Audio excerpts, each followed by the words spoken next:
Hello friends, welcome to my YouTube channel AV academy. दोस्तों, मैं हूं श्वेता और आप सभी का स्वागत है मेरे यूट्यूब चैनल एवी एकेडमी के साथ।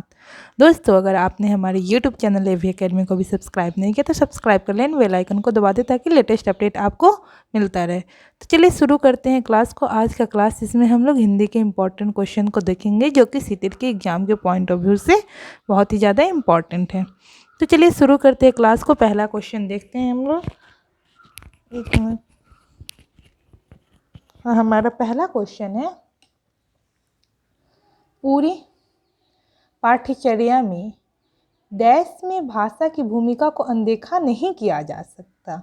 ए आकलन निर्माण, बी मूल्य निर्धारण, तीन ज्ञान निर्माण और चौथा है डी है व्याकरण निर्माण। तो ऑप्शन हमारा होगा सी ज्ञान निर्माण, क्योंकि ज्ञान निर्माण को अनदेखा नहीं किया जा सकता है। नेक्स्ट क्वेश्चन है, प्राथमिक कक्षाओं के भाषा शिक्षक होने के नाते आपकी सर्वाधिक महत्वपूर्ण भूमिका है। सबसे महत्वपूर्ण भूमिका क्या होगी? कक्षा में पाठ्य पुस्तक का सही तरह से निर्वाह करना, बी बच्चों की भाषाई क्षमता के विकास के लिए तरह तरह के अवसर जुटाना, सी बच्चों को वाद विवाद के लिए तैयार करना, डी विद्यार्थियों को सर्वाधिक अंक प्राप्त करने के लिए तैयार करना। तो हमारा क्या जवाब होगा इसका? ऑप्शन नंबर बी, बच्चों की भाषाई क्षमता के विकास के लिए तरह तरह के अवसर जुटाना। नेक्स्ट क्वेश्चन है, दूसरी कक्षा में पढ़ने वाला रोहित हिंदी की कक्षा में अपनी मातृभाषा में बात करता है, आप क्या करेंगे? उसे बिल्कुल अनदेखा कर पढ़ाते रहेंगे, उसकी भाषा को समझने की कोशिश करेंगे, बाकी बच्चों से उसकी भाषा सीखने के लिए कहेंगे, उससे डांटेंगे और वह कक्षा में मातृभाषा का प्रयोग ना करें। तो देखिए, अगर दूसरी कक्षा में जो पढ़ने वाला रोहित है, अगर अपनी मातृभाषा से में बात करते हैं तो उसको क्या करना चाहिए? सो बताइए क्या जवाब होगा इसका? तो इसका जवाब होगा ऑप्शन नंबर बी कि उसकी भाषा को समझने की कोशिश करेंगे, ना कि उसे बिल्कुल अनदेखा कर पढ़ाते रहेंगे, तो गलत है। फिर है, बाकी बच्चों को उसकी भाषा सीखने के लिए कहेंगे। ठीक है, सबसे ज़्यादा जरूरी क्या, उसकी भाषा को सीखने के लिए क्यों कहेंगे दूसरे बच्चे को? उसकी भाषा को समझने की कोशिश किया जाए। नेक्स्ट है, उसे डांटेंगे कि वह कक्षा में मातृभाषा का प्रयोग नहीं करती, भी गलत है। तो ऑप्शन नंबर हमारा कौन सा सही होगा? ऑप्शन नंबर बी ही हमारा सही जवाब है। चलिए नेक्स्ट देखते हैं, पढ़ना सीखने के लिए कौन सा उपकौशल अनिवार्य नहीं है? देखिए, निगेटिव क्वेश्चन है तो इस चीज़ का ध्यान रखिएगा। ऑप्शन नंबर ए भाषा की संरचना की समझ, ऑप्शन नंबर बी भावनात्मक संबंध, ऑप्शन नंबर सी वर्णमाला याद करने का कौशल, ऑप्शन नंबर डी अनुमान लगाने का कौशल। तो क्या होगा जवाब हमारा? ऑप्शन नंबर सी वर्णमाला याद करने का कौशल, क्योंकि नहीं, निगेटिव क्वेश्चन पूछ रहा है।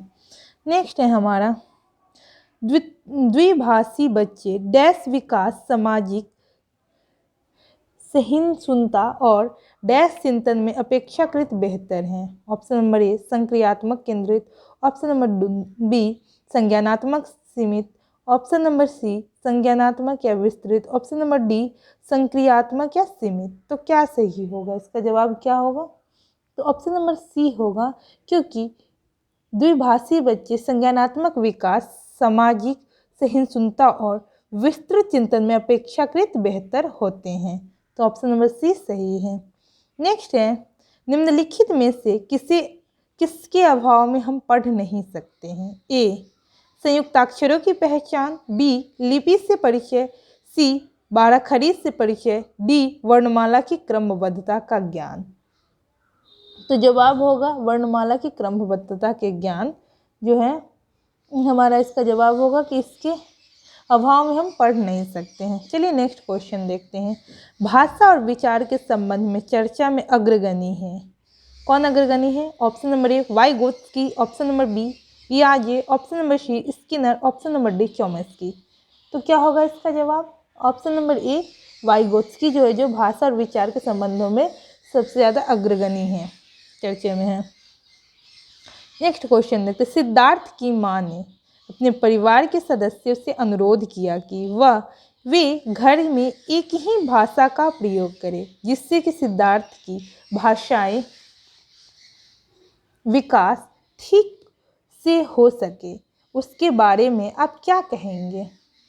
ऑप्शन नंबर ए, वह भाषा अर्जन के सिद्धांतों की गहरी समझ रखती हैं। ऑप्शन नंबर बी, वह सिद्धार्थ को समृद्ध भाषिक परिवेश में चर्चा करती हैं से वंचित कर रही हैं।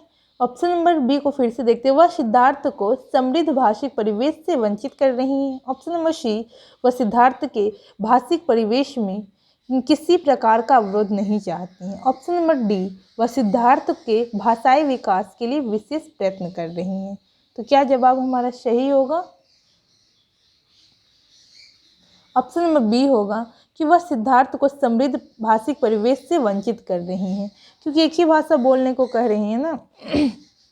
नेक्स्ट क्वेश्चन देखते हैं, प्राथमिक स्तर पर भाषा शिक्षण के संदर्भ में सर्वाधिक महत्वपूर्ण है कि क्या सबसे अधिक महत्वपूर्ण है? सो देखते हैं, तुम्हारा सबसे अधिक महत्वपूर्ण है कि बच्चे ऑप्शन नंबर ए, शब्दों को जोड़ जोड़ कर वाक्य पढ़ सकें। ऑप्शन नंबर बी, लिपि छपी सामग्री का अर्थ समझ सके। ऑप्शन नंबर सी, लिखी छपी सामग्री को बोल बोल कर पढ़ सके। ऑप्शन नंबर डी, अक्षरों को जोड़ जोड़ कर पढ़ सके। तो क्या जवाब होगा? ऑप्शन नंबर बी, लिखी छपी सामग्री का अर्थ समझ सके। नेक्स्ट क्वेश्चन है, प्राथमिक स्तर पर लेखन क्षमता के संदर्भ में सर्वाधिक महत्वपूर्ण है। ऑप्शन नंबर ए, सुलेख। ऑप्शन नंबर बी, वर्तनी। ऑप्शन नंबर सी, मौखिक विचार। ऑप्शन नंबर डी, श्रुतलेख। तो जवाब क्या होगा हमारा? ऑप्शन नंबर सी, मौलिक विचार। चलिए नेक्स्ट देखते हैं क्या है हमारा क्वेश्चन, निम्नलिखित में से कौन सी गतिविधि श्रवण एवं वाचन कौशल के विकास के लिए सर्वाधिक उपयुक्त है? ऑप्शन नंबर ए, प्रश्नोत्तर सत्र आयोजित करना। ऑप्शन नंबर डी, रेडियो संचार सुनना, समाचार सुनना। ऑप्शन नंबर सी, कहानी सुनाकर उस पर बच्चों की प्रतिक्रिया जानना। ऑप्शन नंबर डी, हाव भाव के साथ कविता बुलवाना। तो क्या पूछ रहा है कि कौन सा गतिविधि जो है जो वाचन कौशल के विकास के लिए सर्वाधिक महत्वपूर्ण होगा? तो क्या जवाब होना चाहिए इसका? सोचिए आप लोग भी। इसका जवाब होगा ऑप्शन नंबर सी, कहानी सुनकर उस पर बच्चों की प्रतिक्रियाओं को जानना ज़्यादा इम्पॉर्टेंट है और ऑप्शन के मुताबिक। नेक्स्ट क्वेश्चन है हमारा, वाणी डैश होती है और लिखित भाषा की तुलना में काफ़ी तेजी से बदलती रहती है। ऑप्शन नंबर ए, अस्थायी। ऑप्शन नंबर बी, गौण। ऑप्शन नंबर सी, स्थिर। ऑप्शन नंबर डी, अस्थिर। क्या जवाब होगा हमारा? ऑप्शन नंबर डी, अस्थायी। अस्थायी है, ऑप्शन नंबर डी अस्थायी होगा। चलिए नेक्स्ट क्वेश्चन देखते हैं हम लोग, बहुभाषा कक्षा से तात्पर्य है। क्या है यहाँ पे? बहुभाषा है।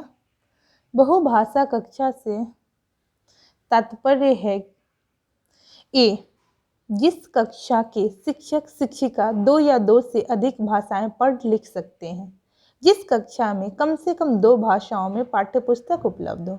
ऑप्शन नंबर सी, जिस कक्षा में प्रत्येक बच्चे के घर की बोली को सम्मान दिया जाता हो। ऑप्शन नंबर डी, जहां बहुत सी भाषाओं का अध्ययन किया जाता है। तो इसका जवाब होगा ऑप्शन नंबर सी, जहां कक्षा में प्रत्येक बच्चे के घर की बोली को सम्मान दिया जाता हो, उसी को हम बहुकक्षा से तात्पर्य समझेंगे। तो ये ऑप्शन हमारा सही है। नेक्स्ट है, संज्ञान के स्तर पर विकसित डैश अन्य भाषाओं में आसानी से अनुदित होती है। ऑप्शन नंबर ए, भाषा क्षमता। ऑप्शन नंबर बी, ज्ञान क्षमता। ऑप्शन नंबर सी, व्याकरण क्षमता। और ऑप्शन नंबर डी है तर्क क्षमता। तो क्या हमारा सही जवाब होगा इसका? बताइए आप लोग। ऑप्शन नंबर ए होगा भाषा क्षमता जो है जो सही है, क्योंकि संज्ञान के स्तर पर विकसित डैश भाषाओं में आसानी से अनुदित होती है, तो भाषा क्षमता जो है जो आसानी से अनुदित होती है। तो ये हमारा सही जवाब होगा। दोस्तों, उम्मीद करती हूँ कि हमारा ये वीडियो आपको बहुत ही ज़्यादा हेल्प करेगा। अगर हमारा वीडियो आपको पसंद आया हो तो इस वीडियो को लाइक करें, शेयर करें, सब्सक्राइब करें हमारे यूट्यूब चैनल AV Academy को। Thanks for watching my video.